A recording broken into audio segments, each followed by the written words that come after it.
The Federal Reserve System, to most people, seems like it is an agency of the federal government.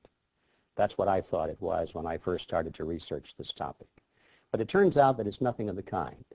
The Federal Reserve is a hybrid organization. It's a partnership between the federal government and the private banks. When you look at it deeper than that, its essence is neither as a government agency or a private company. In reality, it is a cartel. In other words, it's no different in essence than a banana cartel or a sugar cartel or an oil cartel. It's a grouping of the large private corporations in the field, banking, who have come together to create agreement between themselves to limit competition, to preserve their profits, and to make sure that no newcomers come in and take away their position. That's what cartels are always designed to do. And it's a shocking thing to realize that something as prestigious as the Federal Reserve System, at its core, is nothing more or less than a banking cartel with exactly those same objectives. The Fed was formed not in Washington, D.C., not in the halls of Congress or some meeting room, but it was formed on a private island off the coast of Georgia called Jekyll Island. This island in those days was a club called the Jekyll Island Club, and its members were a relatively small group of billionaires from New York, people like J.P. Morgan, William Rockefeller, and their business associates. When they went to the island, they all traveled aboard the private railroad car of Senator Nelson Aldrich. This was November of 1910, and he and 6 other men were told they mustn't be seen together, they couldn't dine together on that evening, and they must avoid newspaper reporters at all costs. One of them carried a shotgun. Just in case he had been confronted by a reporter, he was prepared to tell them that he was going on a duck hunting trip.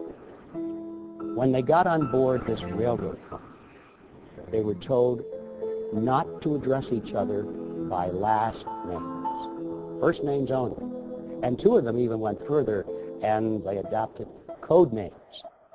They were concerned that the identities of all of these 7 men might be known to the servants on board the car, and that the servants might talk about it. In that fashion, the word would get out. Even when they got to the island and went to the clubhouse, they had replaced all of the normal servants with new servants who didn't know any of these people. And they created the Federal Reserve under those kinds of conditions of great secrecy. I can assure you that very few wars of history have ever been plotted under conditions of greater secrecy than that. In those days, there was a great deal of concern among the American people about the concentration of financial power in the hands of a few very wealthy and powerful financial interests in Wall Street. They called this the money trust. And the cry in those days was to break the grip of the money trust. And one of the primary purposes of the Federal Reserve Act, as it was promoted to the American people, was just that, to break the grip of the money trust. They were going to write a law that was going to take the power away from these people and put it in the hands of their trustworthy politicians, put it in the hands of the people through the electoral process. That was the propaganda behind the Federal Reserve System. So what's the purpose of the secrecy? It's because when you look at the list of these people who went, they were the money trust. They were the representatives of the banks, J.P. Morgan, the Rockefellers. They represented Kuhn Loeb and Company, Warburgs in Germany and the Netherlands, and the Rothschilds in England. This was the money trust, not only of the United States, but of the world.